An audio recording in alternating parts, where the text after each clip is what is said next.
देखिए, दो बातें हैं जो ज़हन में रखनी चाहिए।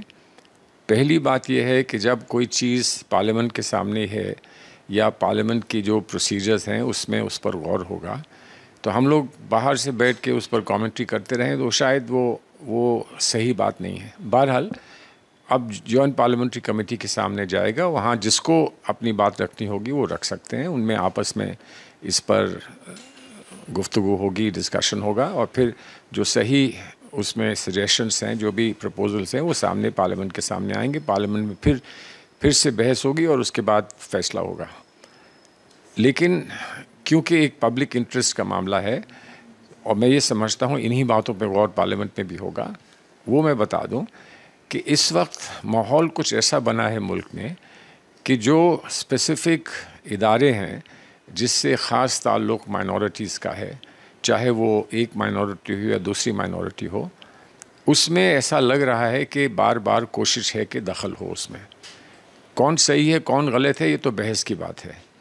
बहुत सारी बातें इस वक्त चल रही हैं, जैसे यूसीसी की बात चल रही है, मदरसों की बात चल रही है और माइनॉरिटी के बहुत सारे और जो मामले हैं, जैसे कि वो मौलाना आज़ाद फाउंडेशन की स्कॉलरशिप्स का मामला है। बहुत सारे फ़ैसले हो रहे हैं जो कुछ इंडिकेशन ये देते हैं कि यहाँ पर जो कोशिश है वो ये है कि माइनॉरिटीज़ के जो इदारे हैं या माइनॉरिटीज़ के जो राइट्स हैं, उनके जो हुकूक़ हैं, उन पर कुछ बंदिश लगाई जाए। ये एक जनरल इम्प्रेशन हो रहा है जो अच्छा इम्प्रेशन नहीं है। उसी से जो वक्फ बिल के प्रपोजल्स हैं वो रिलेटेड हैं। अभी तक वक्फ क्या है सब दुनिया जानती है, वो कानून बहुत पुराना कानून है।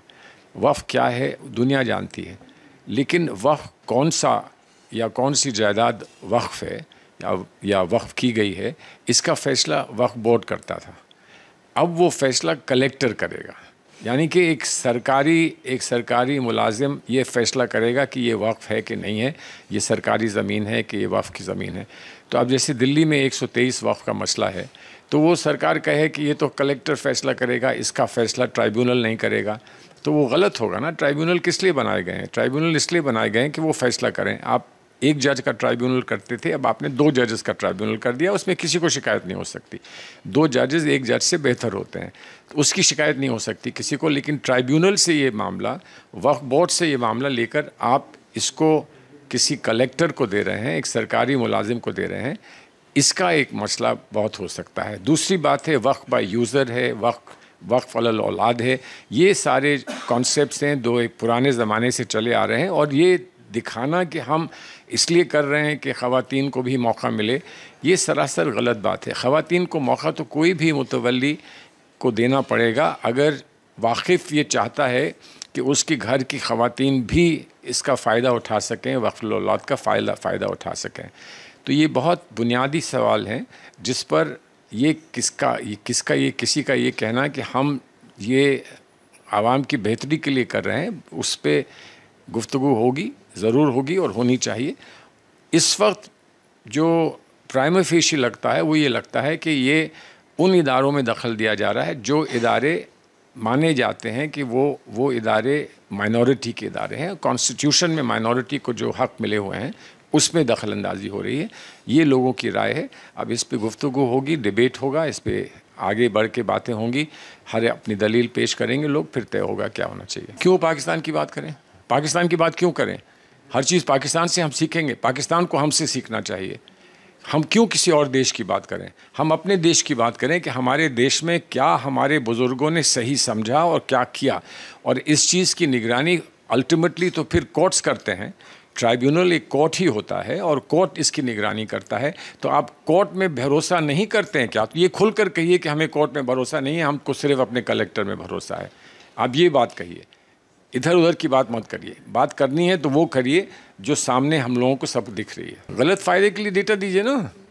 मैं भी तो रह चुका हूँ माइनॉरिटी मिनिस्टर, मैंने भी अमेंडमेंट्स किए थे और मेरे अमेंडमेंट्स की भी मुखालफत हुई थी और नाजायज़ मुखालफत हुई थी, क्योंकि लोग करते हैं मुखालफत। कभी ना समझेपन में करते हैं, कभी कभी जानबूझ के करते हैं। तो मेरे वक्त में भी मुखालफत हुई थी, लेकिन 95 का एक्ट जो है इतने दिन से चला और कामयाब रहा।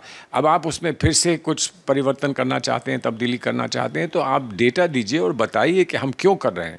ये कहिए कि बस लोग इसका फ़ायदा उठाते हैं, तो ये ट्राइब्यूनल को किसी को कहने दीजिए कि लोग इसका गलत फ़ायदा उठा रहे हैं और हमारे पास पावर्स नहीं है, हमारे पास पावर्स की कमी है।